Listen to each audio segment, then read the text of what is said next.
in this discussion. And so now for the second part of our session of today, we're going to have a book presentation, a book launch.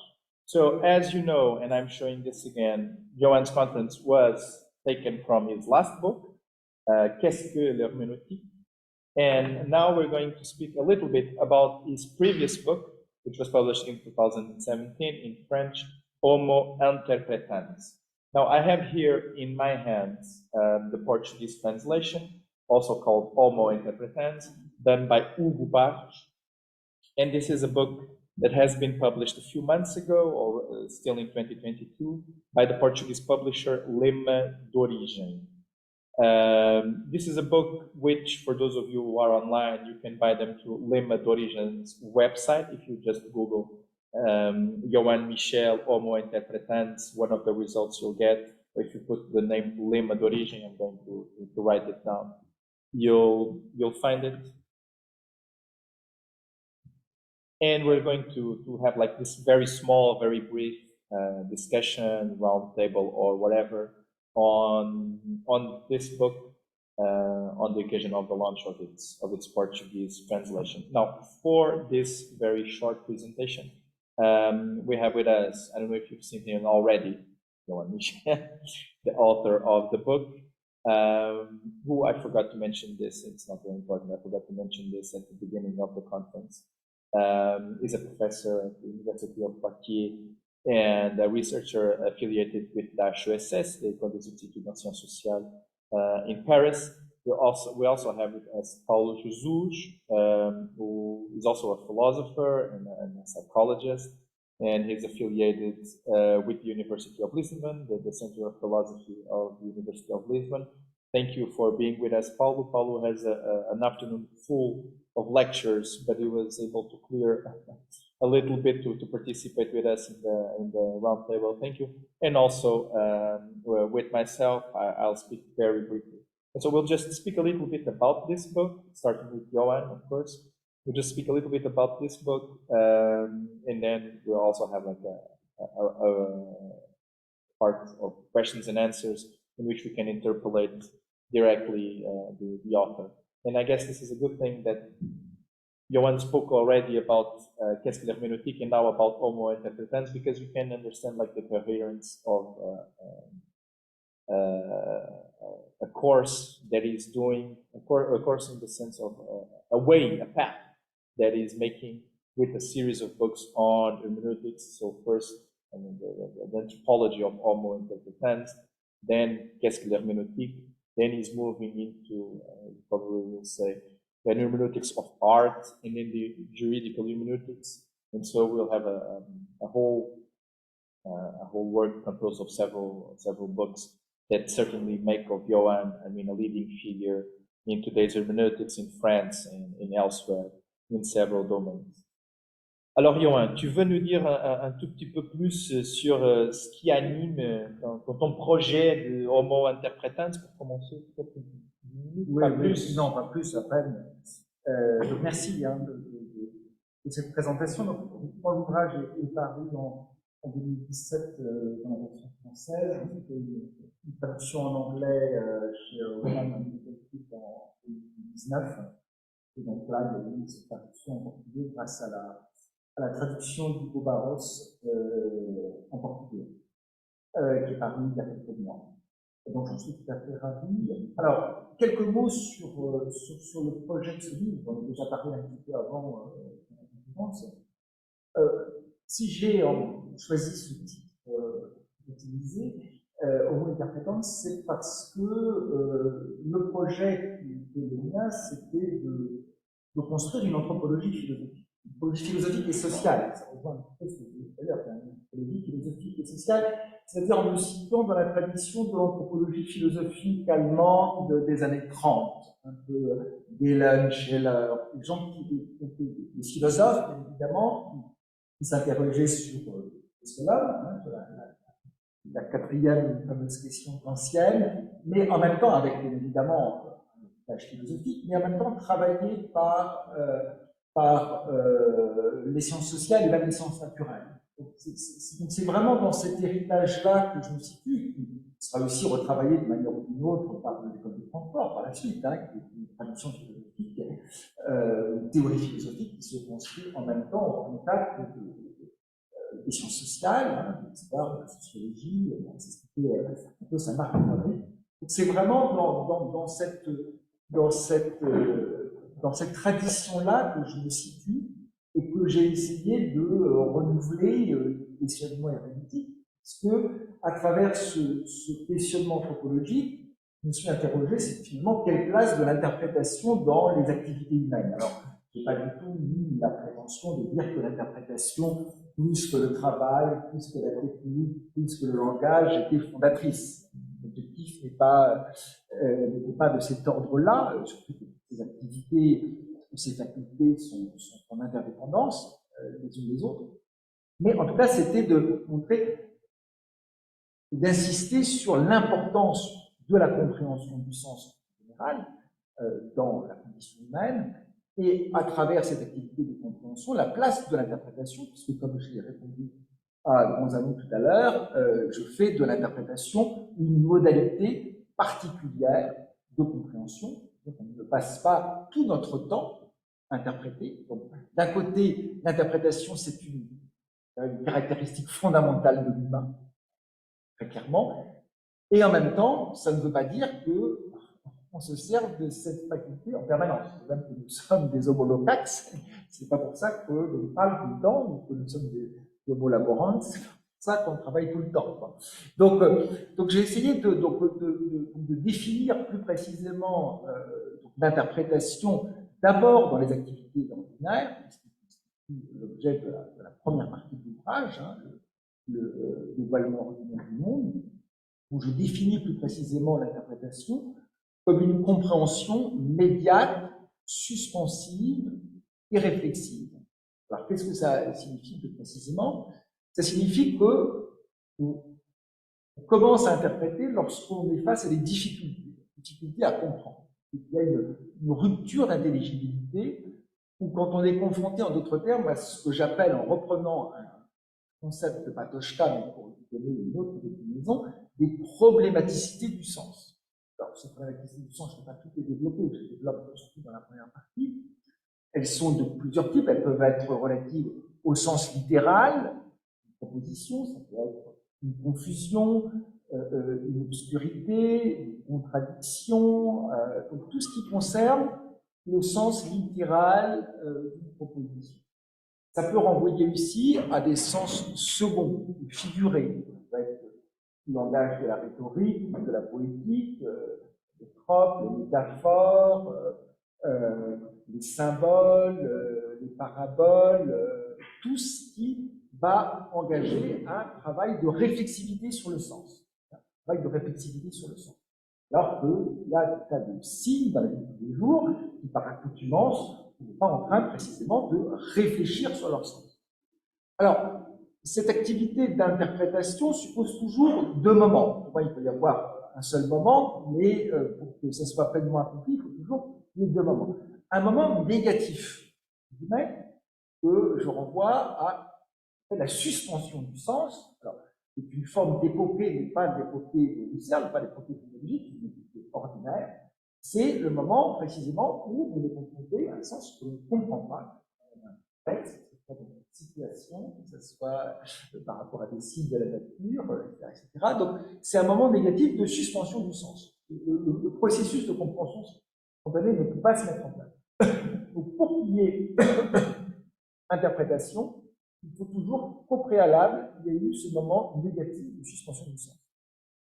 On peut en rester là, si je puis dire. C'est-à-dire qu'il y a même plein de fois où on ne cherche pas à comprendre davantage, à comprendre mieux, on reste simplement, on passe à une autre activité pratique, mais on ne va pas au bout du processus. Donc le second moment, c'est le moment de reconstruction du sens, où on va précisément, par la volonté, par l'effort, faire un travail sur le sens, et bien pour pouvoir désormais lever ces problématicités du sens. Et cela se fait toujours grâce à des techniques interprétatives, que j'appelle des interprétations, une formule latine, des interprétations, des techniques interprétatives qui vont permettre justement de faire aboutir ce processus d'interprétation, c'est-à-dire de lever ces problématiques du sens. Alors, quelles sont ces techniques interprétatives? Elles sont plurielles. Il y a la clarification, il y a l'explicitation. Alors, très souvent, chez les Allemands, chez les Américains allemands, chez les Heidegger notamment, l'interprétation est souvent réduite à l'Auslegung, hein, l'explicitation, mais qui n'en est qu'une déclinaison. Il y en a d'autres. Il y a la contextualisation, il y a le dévoilement. Donc, j'essaie de typifier ou de répertorier l'ensemble de ces techniques interprétatives qu'on utilise dans la vie de tous les jours pour surmonter ces problèmes de compréhension du sens. Alors, j'ai déjà passé presque 10 minutes, donc je vais bientôt m'arrêter, mais ce que j'ai essayé de faire dans la seconde partie de l'ouvrage, c'est que j'essayais de montrer comment, eh bien, à la fois ces problématiques du sens et ces interprétations, ces techniques d'interprétation, vont se retrouver à des niveaux élaborés, sophistiqués, dans des sciences de l'interprétation. Hein, dans les sciences de l'interprétation, que ce soit la psychanalyse, que ce soit la philologie, que ce soit l'histoire, que ce soit l'anthropologie, que ce soit l'économie. Je vais essayer de poursuivre ici le processus d'élargissement de l'herméneutique sur un point épistémologique à partir de Ricoeur, notamment, et de Gilday, du côté d'autres sciences humaines et sociales, voire même du côté des sciences de la nature. Donc voilà, je ne vais pas m'apesantir plus loin que ça, mais voilà, pour donner les contours du projet qui était le mien, et que j'ai souhaité prolonger dans qu'est-ce que l'herméneutique, puisqu'il y a un certain nombre d'élargissements que je n'ai pas opérés dans Homo interpretans, et que je vais développer dans qu'est-ce que l'herméneutique, que ce soit sur l'espace, que ce soit sur l'œuvre d'art, que ce soit sur des questions éthiques, et les travaux là futurs que je suis en train de mener vont poursuivre ce processus d'élargissement encore du côté de l'art, prochain gros chantier, et également du côté de l'herméneutique juridique que je fais esquisser dans Homo interpretans et que je vais développer de manière substantielle voilà, ensuite des années. Bon, merci beaucoup, Johan. J'ai peut-être un peu envie de dire, c'est juste une blague. Chez toi, l'herméneutique n'est pas universelle et elle est quand même interrégionale, hein, parce que tu couvres presque toutes les régions possibles pour l'herméneutique et c'est vraiment très bien. Bon, je vais passer la parole à Paolo pour son intervention, c'est plus ou moins 10 minutes. Bonjour à toutes et à tous. C'est un grand plaisir que de vous rejoindre dans cette présentation de Homo Interpretans. C'est un ouvrage tout à fait remarquable qui, euh, qui se prolonge maintenant dans l'ouvrage Qu'est-ce que l'herméneutique? C'est peut-être, disons, le même ouvrage en plusieurs volumes euh, qui se constitue et peut-être ce que Johan vient d'annoncer pour la suite renforcera cette idée de l'unité du projet de recherche et de publication de Johan Michel. Donc, c'est un parcours, une trajectoire, une construction tout à fait remarquable, très cohérente, avec une continuité qui se rend évidente au fur et à mesure que l'on parcourt l'œuvre de Michel. Je vais partager ma lecture en soulignant quelques passages, quelques idées, et en même temps en proposant mes questions de lecteur. Donc, d'une façon à la fois rhétorique et aussi méthodologique, je formulerai plusieurs questions, mais bien sûr, rien n'oblige à à assumer ces questions comme des devoirs de réponse. Bien au contraire, c'est véritablement un partage euh, d'inquiétude de lecteur, en processus encore de lecture. Euh, Tout d'abord, euh, je mettrais peut-être en valeur le fait que il y a un fil conducteur qui vient déjà de l'ouvrage sur le post-structuralisme, euh, euh, selon lequel Johann Michel prend toujours la position de réévaluation de l'héritage structuraliste et post-structuraliste, ce qui est, du point de vue méthodologique et historique, très enrichissant. Donc, d'une façon très régulière, je dirais même récurrente dans le texte, on voit comment Saussure, Lévi-Strauss, Foucault apparaissent, réapparaissent et sont à la fois réévalués euh, pour, en quelque sorte, être rejetés comme le paradigme euh, qui, en sciences humaines, a annoncé la mort de la subjectivité, ou plutôt le besoin d'une désubjectivation de la subjectivité. Et Michel euh, euh, s'engage ou s'emploie ou s'efforce avec succès, je trouve, euh, à reformuler les conditions de possibilité d'une subjectivité symboliquement créative et créatrice, avec un dynamisme euh, à la fois phénoménologique et herméneutique qui va dépasser les structures, les contraintes des structures.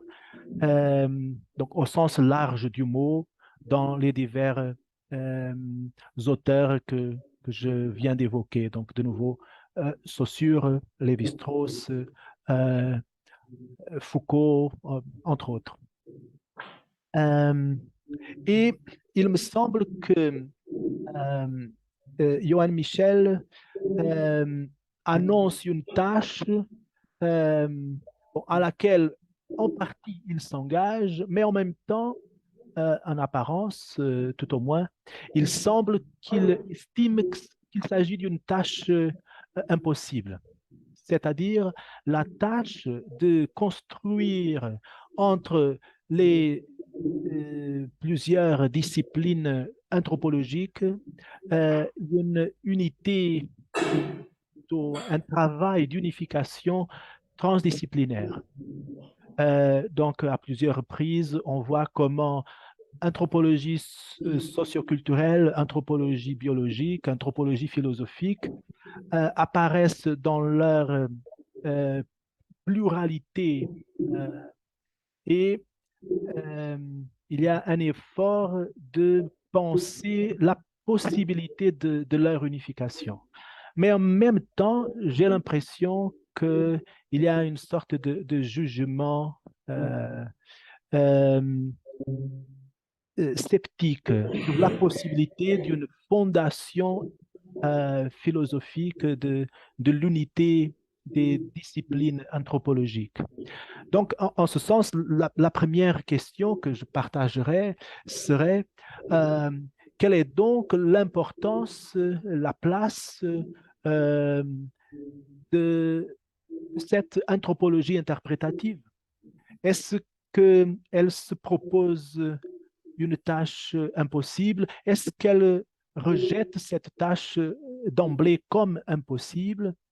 Et en même temps, quel est le caractère de cette activité humaine qui est l'interprétation?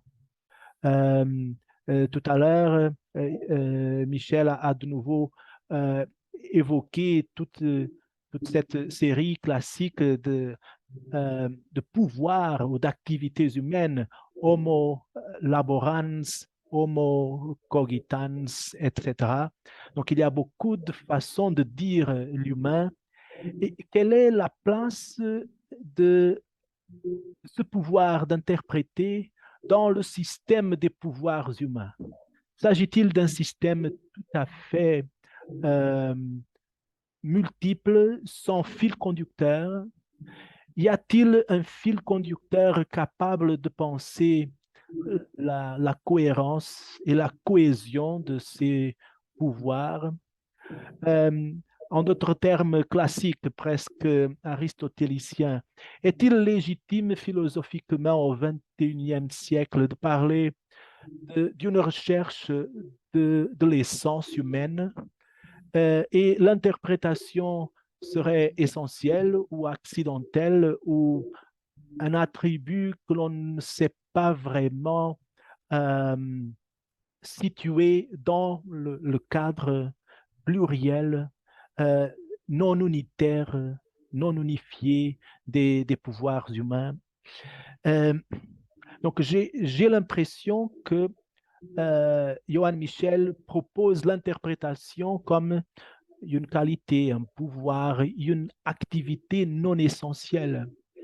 Euh, mais en ce cas-là, qu'est-ce que euh, euh, qu'est-ce qu'interpréter veut dire pour une anthropologie philosophique fondamentale? Euh,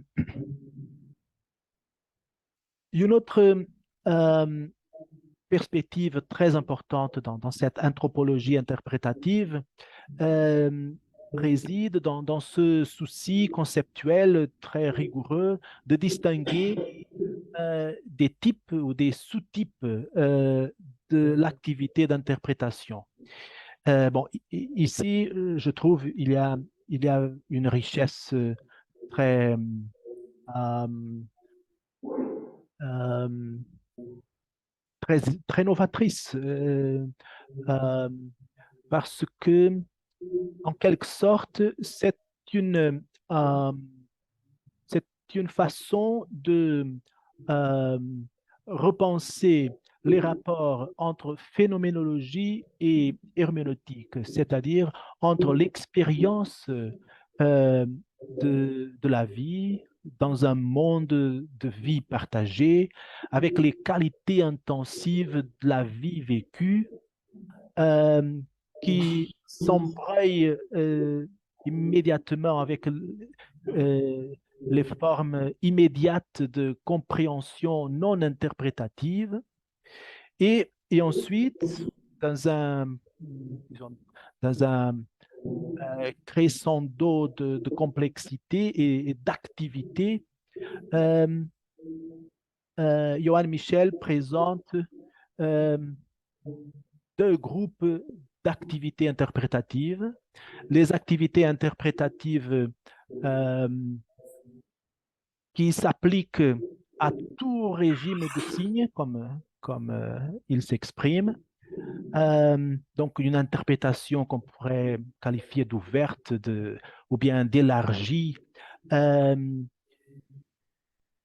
ou par exemple les opérations de dévoilement, d'explicitation, etc., seraient à l'œuvre.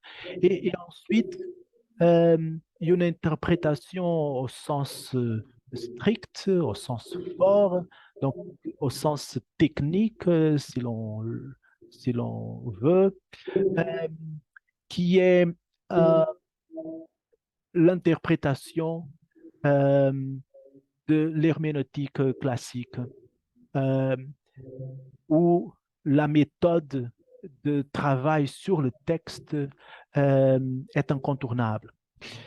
Et ici, il y a un moment clé pour moi, euh, euh, c'est la distinction entre le texte et la vie, et entre la nature du texte et la nature de la vie, je dirais, en reformulant les mots de Johann Michel. Quand il dit les textes ne sont pas toujours le meilleur analogone pour comprendre la réalité humaine. Donc, en quelque sorte, c'est une déclaration d'impuissance pour l'herméneutique. C'est-à-dire, il y a un décalage entre l'herméneutique et la phénoménologie de la vie. L'herméneutique, avec sa sensibilité pour travailler la textualité du sens et en quelque part aussi la, la constitution linguistique du sens, n'est pas capable de saisir une phénoménologie de la vie au sens rigoureux de ce terme. Il serait intéressant de convoquer pour ce débat, par exemple, une sorte de confrontation presque métaphysique entre Michel Henry et Paul Ricoeur pour approfondir cette dysanologie entre le texte et la vie. Pour en quelque sorte éviter une impasse ou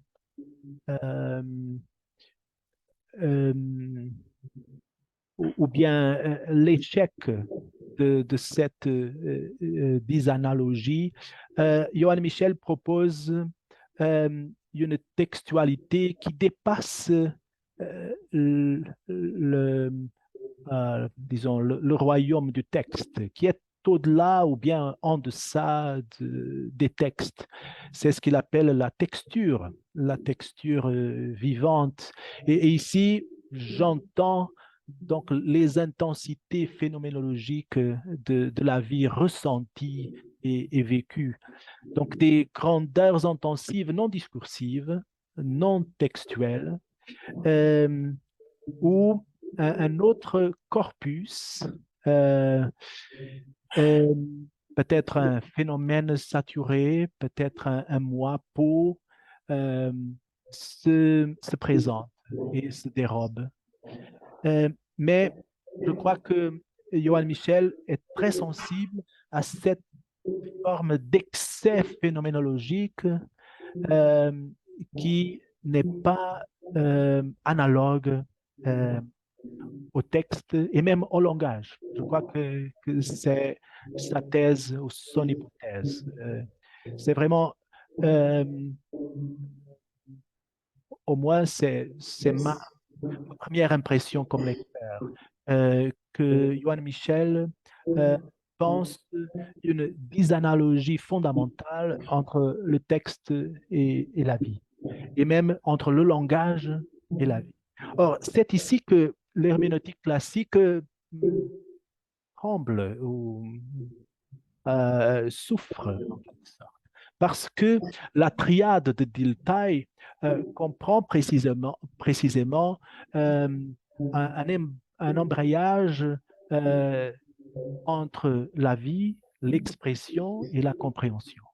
Erleben ou Erlebnis, Ausdruck, Äußerung et Verstehen. Et c'est pour cette raison, pour la configuration de cette triade, que Dilthey va présenter l'autobiographie comme la sphère par excellence de l'herméneutique qui devient herméneutique de soi, c'est-à-dire cette fusion entre Erleben, Ausdruck et Verstehen. Donc, je pense au dernier Dilthey, qui est aussi une source importante pour Johann Michel. Donc, à plusieurs reprises, il dit c'est le Dilthey qui évite et surmonte le psychologisme de l'empathie, de Nacherleben, donc d'un Verstehen qui s'appuie sur la revivance, si je puis me permettre, du vécu qui est le Dilthey pour ainsi dire, utile pour cette anthropologie interprétative. Donc, il faut un détail qui donne au monde symbolique toute sa plénitude. Il faut toujours un circuit, il dit un détour, un Umweg, par le monde de l'expression symbolique pour que la vie puisse se saisir elle-même. Or, il se peut que cette anthropologie interprétative de Johann Michel pose un obstacle ou remette en cause ce circuit entre vivre ou vie, expression et compréhension. Donc, il semble qu'il y a une sorte de hiatus entre la vie, l'expression et la compréhension. C'est-à-dire, il semble que l'herméneutique de Johann Michel accueille la possibilité d'une phénoménologie qui n'est pas pleinement exprimable et, par conséquent, pas pleinement compréhensible et interprétable. Donc, y a-t-il un reste de Ausdrucklos et Unverstehbarkeit? C'est aussi une question que le texte me soulève. En même temps, pendant ces derniers jours, j'ai relu quelques passages de Heidegger et Gadamer, et bon, il y a des formules qui sont presque les formules de Johann Michel, notamment quand il réaffirme le caractère ontologique de l'interprétation. Donc, très brièvement, à la page 264 de Wahrheit und Methode, Gadamer, en résumant Heidegger, dit: Verstehen ist die ursprüngliche Vollzugsform des Daseins. Et puis, une autre formule, Verstehen veut dire die Seinsart des Daseins, en explicitant, sofern es sein können und Möglichkeit ist. Une autre expression pour dire verstehen dans cette page de Gadamer. Verstehen est der ursprüngliche Seinscharakter des menschlichen Lebens selber. Donc, des formules que l'ontologie anthropologique de Michel semble souscrire, à laquelle il semble souscrire, mais avec une phénoménologie, je dirais, critique, qui fait ébranler cette position conjointe Heidegger et Gadamer. Et pour illustrer peut-être, j'espère, plus clairement cette position de Johann Michel, je voudrais référer sa lecture du concept de situation limite de Jaspers. Quand il dit, je cite, l'homo interpretans ne peut se dresser face à des situations limites qui laissent place à, on l'a déjà soupçonné, à l'ininterprétable. Donc peut-être à l'inexprimable, à l'incompréhensible. Bon, c'est un point tout à fait crucial, celui-ci. Donc, qu'est-ce qu'une situation limite pour Johann Michel?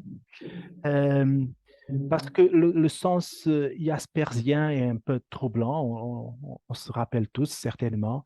Les situations limites dans sa définition, donc philosophie, second volume, page 201 à 203, c'est euh, c'est la définition, disons, canonique de Jaspers. La première situation limite euh, est la situation qui se réfère ou qui enveloppe le fait tout simple d'être toujours en situation. Donc, il y a une universalité dans les situations limites. Être toujours en situation est déjà euh, euh, le caractère propre de la situation limite. Euh, donc, Jaspers euh, euh, définit cette situation limite comme une réflexivité inhérente à l'expérience existentielle de soi. C'est pourquoi euh, situation limite comprend c'est être toujours en situation. Euh, donc, est-ce que pour l'anthropologie interprétative de Johann Michel, cela implique une sorte de ininterprétable continu, euh, permanent, intrinsèque à toute expérience, euh, ou, ou, ou bien est-ce que situation limite pour Johann Michel signifie une sorte de préconstitution de sens? Et c'est un point ambigu sur lequel je me suis attardé un peu. Qu'est-ce que veut dire cet ininterprétable chez Johann Michel? Est-ce qu'il y a, dans une expression de Merleau-Ponty, est-ce qu'il y a une ontologie sauvage chez l'ontologie herméneutique de Johann Michel, c'est-à-dire une sorte de texture qui s'impose, euh, une sorte de contrainte de sens qui s'impose phénoménologiquement. Et à cet égard, j'ai revisité une polémique intéressante dans la Dasein-Analyse entre Biddenswanger et Erwin Strauss. Erwin Strauss défendait qu'il y a des expériences traumatiques dont le sujet n'a pas la capacité, disons, poétique pour réélaborer son histoire de vie. Donc, les récits de vie qui travaillent avec des matières traumatiques perdent des degrés de liberté parce qu'il y a donc des textures de sens contraignantes. Sa part, Biddenswanger défend passionnément qu'il y a une indétermination sémantique fondamentale, que ce travail, bien que euh, difficile, bien que, euh, disons, effectivement quasi impossible pour les personnes en souffrance psychologique profonde, reste ouvert, reste une possibilité au-delà de son effectivité ou pas. Euh, donc, à ce sujet, et je termine, euh, la question que je me pose concernerait euh, la plasticité poétique du récit de vie pour Johann Michel et du rapport entre les événements vécus et la poésie du sens dans le travail de la conscience autobiographique de soi. Et bon, je crois que j'ai trop dépassé le temps qui était prévu. Euh, bon, je vous demande mes sincères excuses et, et bien sûr, je vous remercie chaleureusement pour cette opportunité. Merci beaucoup. Merci beaucoup. Oui, il ne faut absolument pas que tu t'excuses. Pardon, c'était une conversation formidable. Et bon, naturellement, après la richesse de l'intervention de Paulo, je donne directement la parole à Johan qui puisse répondre et puis on verra si on a le temps pour que je dise quelque chose. Vas-y, vas-y. Merci infiniment, Paulo, pour ta lecture. Vraiment, c'était très très riche. Il y a vraiment beaucoup de choses. Je ne sais pas si je vais réussir à faire honneur à tous les commentaires. Alors, pour essayer de reprendre un petit peu tes remarques sur la première question d'ordre anthropologique. Alors, j'ai un petit peu répondu indirectement tout à l'heure dans mon propos, pour voir dans quelle mesure on peut encore s'interroger sur la question des sens de l'homme. D'emblée, dès l'introduction, j'écarte un petit peu une volonté d'essentialiser l'humain, y compris dans la volonté de faire de l'interprétation une activité fondatrice ou plus fondatrice qu'une autre. En revanche, il y a bien cette idée d'habilité ou de revaloriser ou de valoriser tout court, si ce n'a pas été fait, cette activité d'interprétation, parce que effectivement, elle est quand même essentielle, même si elle n'est pas encore une fois plus fondatrice que le langage, que le travail, que la raison, que sais-je. Elle est essentielle parce que, alors, d'abord parce qu'il n'y a pas de rapport humain au monde sans rapport au sens. Déjà. Bon, ça, c'est une leçon qu'on pourrait pas thématiser depuis Cassirer, ou même depuis Aristote. Donc, il se trouve que nous nous rapportons aux autres, aux choses, par l'intermédiaire du sens. Donc, il n'y a pas de rapport au monde humain, je mets entre parenthèses la question animale pour l'instant, mais sans activité de compréhension. Donc, en ce sens, on peut dire là, ce serait fondateur, je ne sais pas. En tout cas, il n'y aurait pas d'humanité sans rapport au sens, sans activité compréhensive, sans un rapport de compréhension. Sauf que l'interprétation n'étant qu'une de ces modalités, puisque, comme je l'ai insisté, il y a des compréhensions qui peuvent se faire sous un angle ou une modalité immédiate et d'autres sous une modalité réflexive. Alors, je disais, comment concevoir quelque chose qui est anthropologique et en même temps non essentiel? Oui, mais c'est quand même essentiel parce que l'interprétation est la seule modalité de compréhension qui soit précisément réflexive. Or, pour qu'il y ait création, pour qu'il y ait surmontation, le fait de pouvoir surmonter les problèmes, il faut passer par l'interprétation. Donc c'est absolument essentiel dans les activités humaines, lorsque nous sommes face à une difficulté à comprendre, et même dans l'histoire philologique de l'humanité, dans son évolution, l'humanité n'a été confrontée en permanence qu'à des défis. Et pour surmonter ces défis, que ce soit des défis pratiques, des défis d'organisation, il a bien fallu, bel et bien fallu, recourir à l'interprétation. Donc, c'est bel et bien une activité essentielle, consubstantielle, essentielle et consubstantielle. Second point qui est vraiment très intéressant sur la question du rapport à la textualité et à la herméneutique textuelle. Effectivement,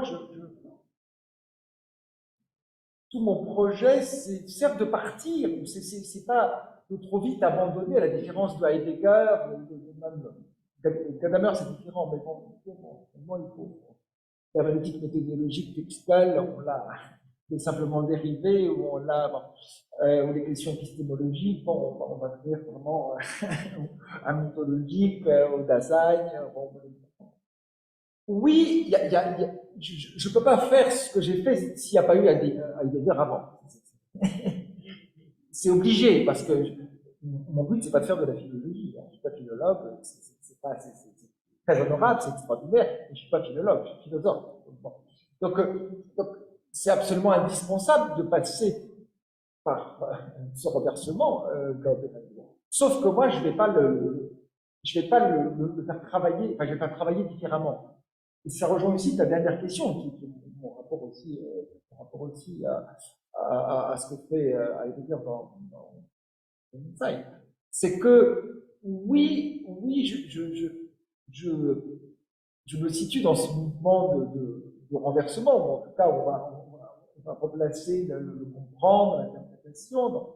Mais là où je vais me distancier de Heidegger, c'est qu'il va l'ontologiser. Il y a des modes de comprendre qui sont authentiques, c'est ça qui va tourner dans le sens de l'être, vers l'inauthentique, tout ce qui concerne par exemple la préoccupation quotidienne. C'est là où je me démarque complètement de Heidegger. Et c'est là où il y a le pragmatisme, la tradition pragmatiste centrale, et qui peut aussi avoir un lien avec une forme de phénoménologie. Là, je suis d'accord, et là, je rejoins un point de question, et qui serait plus celle de Merleau-Ponty, qui serait, alors, celle vraiment du dernier Husserl dont on parlait tout à l'heure, du monde de la ville, alors, mais travailler à la fois par Schutz, hein, ce que je disais tout à l'heure, c'est-à-dire un monde de la ville qui est analysé dans ses activités sociales et socialisées, par Merleau-Ponty, évidemment, et par l'importance que j'accorde aussi au corps, et dans qu'est-ce que l'herméneutique, c'est encore plus important, la question du corps, notamment sur le chapitre sens-expérience.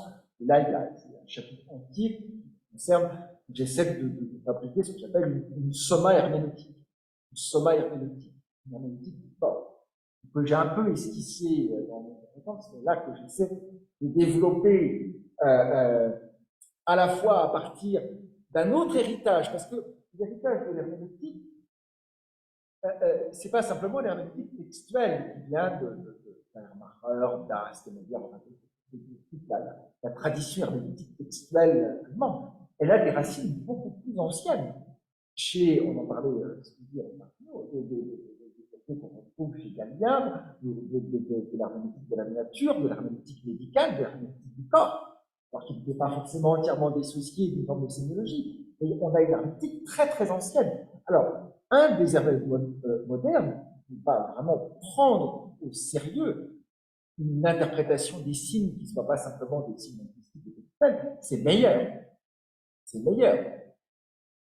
Alors lui, dans son essai d'un art universel d'interpréter, il y a une partie entière qui concerne l'herméneutique de la nature, l'herméneutique du corps, et qui précède Schleiermacher.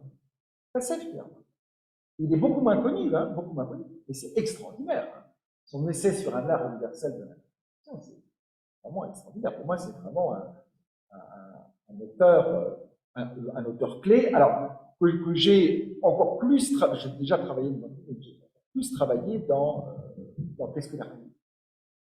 Donc, ce rapport entre textualité et vie, hein, qui est vraiment au centre de ta remarque,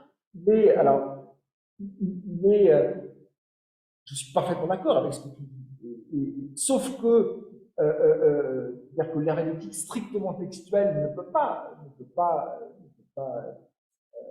appréhender la question de l'interprétation dans toutes ses dimensions, je dirais, vitales.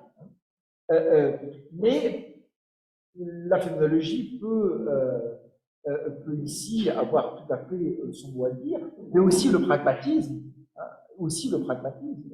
de Dewey, puisque Dewey écrit sur le corps, sur l'interprétation du corps, et aussi une ancienne herméneutique, herméneutique plus ancienne que l'herméneutique des modernes. Bon,